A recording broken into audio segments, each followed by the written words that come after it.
अस्सलाम वालेकुम students, welcome to our channel learn mathematics easily, जिसमें हम क्लास 9th मैथमेटिक्स को डिस्कस कर रहे हैं, जिसमें हमने 2.3 एक्सरसाइज कंप्लीट कर ली है।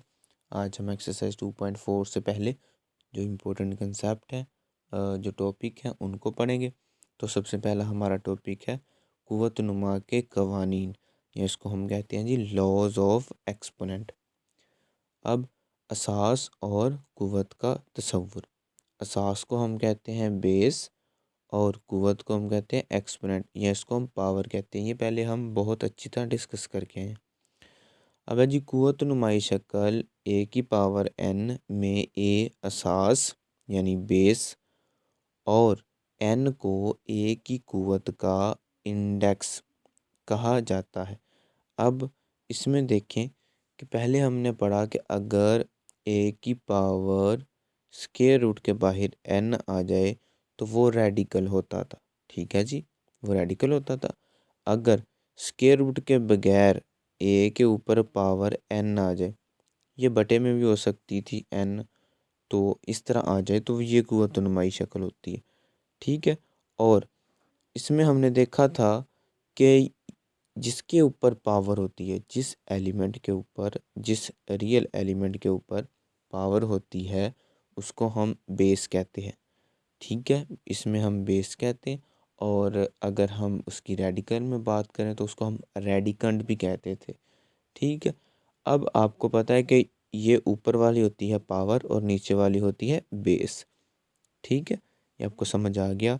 अब इसके बाद हम इनके ऊपर जो इम्पोर्टेंट लॉज हैं उनको डिस्कस करेंगे। उसकी तरफ बढ़ते हैं हम।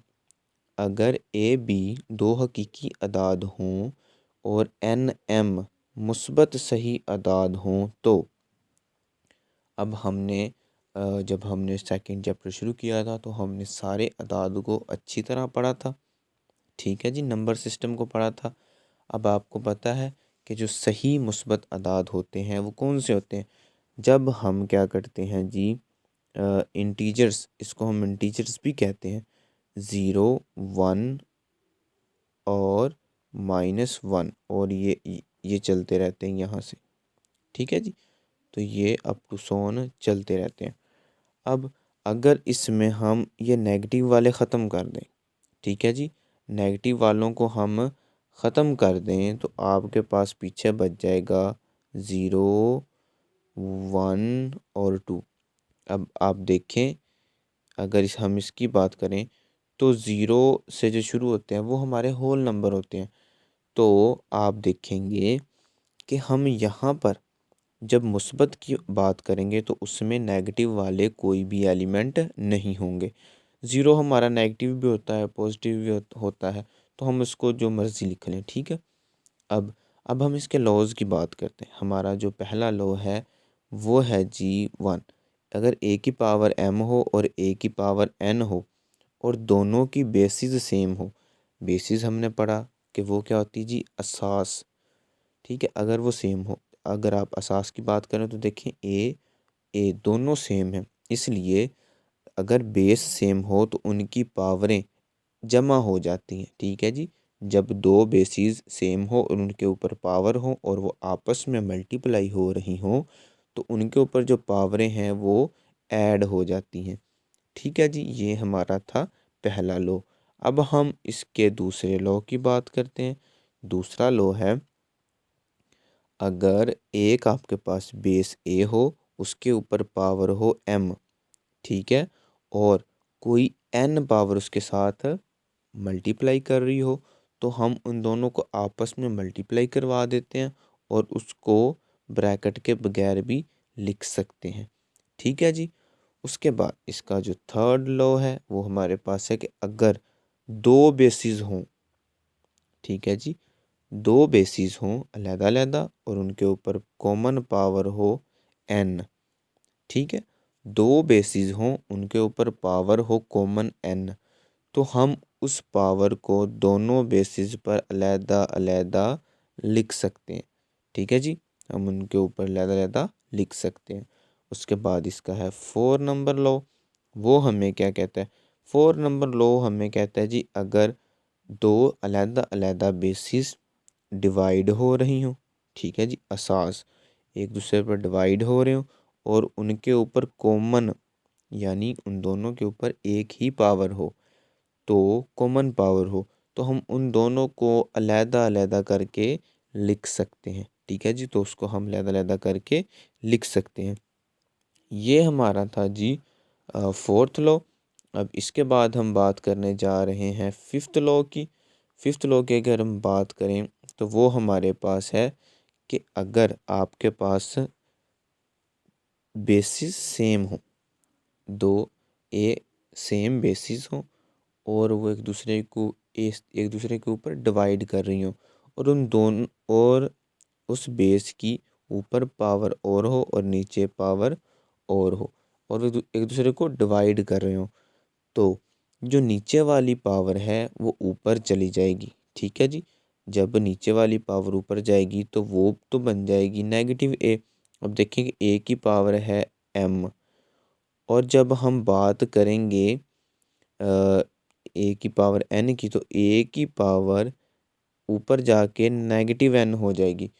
अब देखें कि यहाँ पर हमने पहले पढ़ा कि अगर दो बेसिस सेम हो और आपस में मल्टीप्लाई हो रही हो तो उनकी जो ऊपर वाली पावरें हैं वो ऐड हो जाती हैं।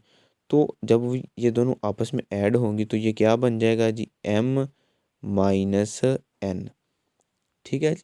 तो ये सिंपल बन जाएगा a की पावर m माइनस n, ठीक है जी। ये हमारा था लॉ नंबर 5।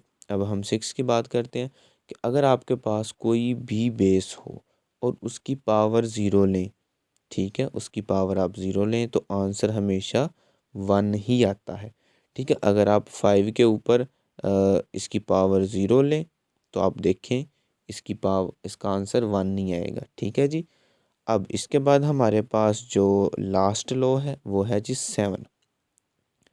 लास्ट लॉ 7 हमें कहता है अगर a की पावर -n है तो उसको हम 1/a की पावर n पॉजिटिव लिख सकते हैं, जिस तरह हमने इस लॉ नंबर 5 में किया। अब देखें कि 1/n था, ये नीचे 1/a की पावर n, नीचे a की पावर n पॉजिटिव है, जब ये ऊपर गया था तो a की पावर -n होगी। इसीलिए अगर a की पावर n नीचे पॉजिटिव है तो ऊपर जाके नेगेटिव हो जाएगी, अगर ऊपर नेगेटिव है तो नीचे आकर पॉजिटिव हो जाएगी, ठीक है जी। ये हमारे इम्पोर्टेंट लॉज थे जो कि आमतौर पर एमसीक्यूज़ में पूछे जा सकते हैं और लेकिन ये हमारे जो क्वेश्चंस होंगे उनमें ये यूज़ होते हैं, ठीक है जी। अब हम एक एग्जांपल से इसको देखते हैं। एग्जांपल हमें कहती है कि अगर आपके पास बेस x और y हों, दो बेसिस हों और उनके ऊपर दो पावरें हों, मुख्तलिफ पावरें हों और एक दूसरे को डिवाइड कर रही हों। ये देखिए x की पावर है -2, x की पावर है -3 और y की पावर है 7 और फिर x की पावर -3 और y की पावर है 4। अब देखें जब इसको हमने सिंप्लीफाई करना है यानी इसको हम इसकी सादा शक्ल में लिखना, आम शक्ल में लिखना है और आम शक्ल में लिखने के लिए हम क्या करते हैं, अब देखें कि अगर हम y की 4 को ऊपर ले जाएं तो 7 में से जब 4 निकलेंगे तो पीछे कितना बच जाएगा जी, 3, यानी y की पावर पीछे बच जाएगी 3 और वो क्या होगी, पॉजिटिव। एक बात हमें पता चल गई कि हमने y की जो पावरें हैं वो ऊपर ले जाएंगे और वो पॉजिटिव हो जाएगी, ये हमें एक बात पता चल गई। अब दूसरी बात हम देखते हैं जी, ये देखिए कि x की पावर -2 है और x की पावर -3 है। जब हम इन दोनों को ऐड करेंगे तो x की पावर बन जाएगी -5 जो कि एक नेगेटिव है। अब देखें कि हमने ये पॉजिटिव में लाना है। अगर हम इसको पॉजिटिव में लाना चाहते हैं इस वैल्यू को, तो हम इसको बटे के जब इस तरह है तो अगर हम इसको 1/x की पावर 5 लिख सकते हैं तो ये फिर क्या, पॉजिटिव हो जाएगी, ठीक है जी। इसलिए हमने क्या किया, y की पावर को हम ऊपर ले गए और x की पावर को हम नीचे ले आए ऐड करने के बाद, ठीक है जी। जब हमने इनको ऐड करके इनकी पावर लिखनी तो अब हमारे पास जो नेक्स्ट प्रोसेस है वो हमारे पास कुछ इस तरह है। आप देखें कि ये हमने कुछ लॉज इस्तेमाल किए। ये हमने देखा कि अगर ए की पावर नेगेटिव है तो बटे के नीचे आकर वो पॉजिटिव हो जाती है। अगर ए सेम बेसिस पर डिफरेंट पावर्स हों और एक दूसरे को डिवाइड कर रहे हों तो उनकी पावरें नेगेटिव हो जाती हैं। ठीक है, इसी तरह अगर दो बेस हमारे पास एक बेसिस है और एक बेस है और उसके ऊपर दो अलहदा पावर्स हैं तो हम उनको ऐड कर लेते हैं। ठीक है, ये कुछ लॉज थे जो हमने इस एग्जांपल में यूज़ किए। अब देखेंगे 7 में से -4 किए तो पीछे 3 बच गया। ठीक है जी, और x की 5 - 3 किया तो x का स्क्वायर बच गया। तो यही इसका आंसर है। ठीक है जी, अब इसके बाद हमारे पास एक और एग्जांपल है, आसान सी है। और ये क्या हमें कहती है कि अगर आप हमारे पास है जी 4 हो और a की पावर 3 हो, a की पावर 3 हो और हो जी b की पावर 0 हो। ठीक है, b की पावर 0 हो और नीचे क्या हो जी 9 और 9 a की पावर है -5। ठीक है जी, a की पावर है -5। अब हम पहले क्या करते हैं कि हमने इनको सिंपलीफाई करना है। सिंपलीफाई करने के लिए हमें पता है कि पहले हम पावर्स को पॉजिटिव करते हैं। पावर को पॉजिटिव करने के लिए हम क्या कर सकते हैं कि अगर हम इस नेगेटिव a की पावर 5 को ऊपर ले जाएं तो ये पॉजिटिव हो जाएगी। ठीक है जी, जब ये देखें इस स्टेप में ये ऊपर चलेगी तो a की पावर ऊपर 3 थी और ये मिलकर कितनी बन जाएंगी a की पावर 8। ठीक है जी, और 9 वैसे ही नीचे आ गया। और उसके बाद हमारे पास इनकी होल में पावर कितनी है -2। होल में जब हमारे पास पावर -2 है तो हमने 2.3 से पहले कुछ लॉज किए थे, इम्पोर्टेंट लॉज, कि अगर हम 1/, ये देखिए ये हमने अभी पढ़ा है, अगर a हो तो इसको हम लिख सकते हैं a की पावर -n। ठीक है, अब देखें कि जब हम रेसिप्रोकल लेते हैं, रेसिप्रोकल लेंगे तो उनके साइन चेंज हो जाएंगे। ठीक है जी, उनके साइन चेंज हो जाएंगे। अब यहाँ पर क्या होगा, जो ऊपर वाली रकम है उसको हम नीचे ले आते हैं। ठीक है, ऊपर वाली रकम को नीचे ले आते हैं और नीचे वाली को ऊपर ले जाते हैं।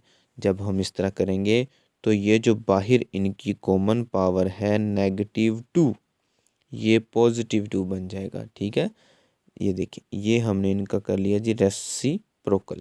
तो ऊपर वाली नीचे चलेगी और नीचे वाली ऊपर वैल्यू चलेगी।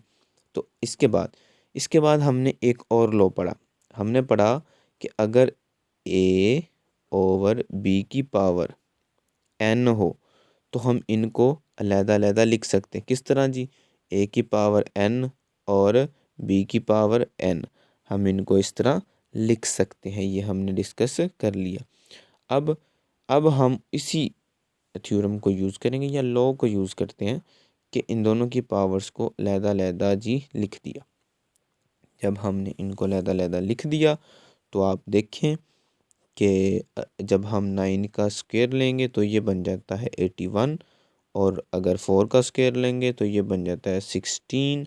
और अब इसमें जो ये पॉइंट, ये भी हमने पढ़ा, लॉ पढ़ा कि अगर a की पावर आपके पास m हो और n हो तो हम उन दोनों को आपस में मल्टीप्लाई करवा देते हैं और a की पावर क्या बन जाती है जी m और n।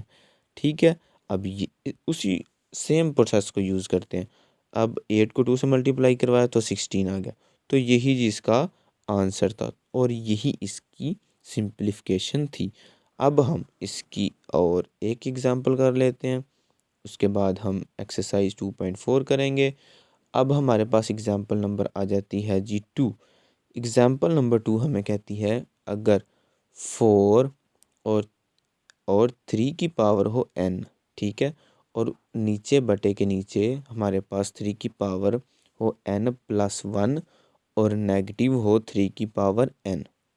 ठीक है, और इसकी हमने सिंपल फॉर्म लिखनी है, इसकी हमने आम शक्ल लिखनी है। ठीक है जी, अब इसी क्वेश्चन को हमने इस तरह नीचे लिख लिया, इसका हल निकालना चाहते हैं हम, तो हमने इसको इसी तरह नीचे लिख लिया। अब आप देखें कि जब दो सेम बेस पर पावरें जमा हो रही हों तो हमें पता है कि वो आपस में मल्टीप्लाई होती हैं। किस तरह? अब देखें कि अगर a की पावर है m प्लस n, तो हम उसको लिख सकते हैं ना जी, a की पावर m डॉट a की पावर n। इस तरह हम इसको लिख सकते हैं। ठीक है जी। तो इसी सेम लॉ को हमने यूज़ किया, तो हम क्या इसको अलग-अलग करके लिख सकते हैं। ठीक है जी, हम इसको अलग-अलग करके लिख सकते हैं। तो हमने इनको स्प्लिट करके लिख दिया। अब आप देखें कि 3n, ये 3n और ये 3n, ये दोनों कॉमन है, तो हमने 3n को कॉमन ले लिया। जब 3n को कॉमन ले लिया तो यहाँ पर 3 की पावर 1 बच गई और यहाँ पर 1 बच गया। तो देखिए, तो हमने इसको इस तरह लिख लिया। अब देखिए 3 की पावर n और 3 की पावर n, ये देखें ये दोनों सेम है, तो हमने इनको इसी तरह लिख लिया। अब ये जो बड़ी ब्रैकेट है इसको हम हल कर लेते हैं। अगर 3 की पावर 1 ले तो 3 आता है, 3 में से 1 को निकाल दें तो पीछे 2 बच जाता है हमारे पास। पीछे हमारे पास जी 2 बच गया। और अब देखें कि ये पावर और ये दोनों सेम थी तो ये आपस में कट गई। ठीक है जी। जब ये दोनों पावर आपस में कट गई तो पीछे हमारे पास 4/2 बच गया। और अब देखें कि 2 1 2 और 2 2 4। ठीक है, तो हमारे पास आंसर कितना आ गया जी 2। तो ये हमने कुछ एग्जांपल्स की और हमने देखा है कुछ इम्पोर्टेंट लॉज देखे जिनकी मदद से हमने एग्जांपल की। अब हम इन्हीं लॉज को यूज़ करेंगे और अपनी एक्सरसाइज 2.4 को कंप्लीट सॉल्व करेंगे। तो अगर आपको ये लेक्चर समझ आ गया है तो आप हमारे चैनल को सब्सक्राइब करें, लाइक करें। अगर आपको किसी पॉइंट में कोई कन्फ्यूजन है, किसी बात की समझ नहीं आई, so you can drop question in the comment section. ठीक है। और अगर और आप इस लेक्चर को अपने दोस्तों के साथ भी शेयर करें ताकि इससे उनका भी फ़ायदा हो। तो अब हम आपसे नेक्स्ट लेक्चर में मुलाकात होगी। तो उस वक्त तक के लिए जी अल्लाह हाफिज़।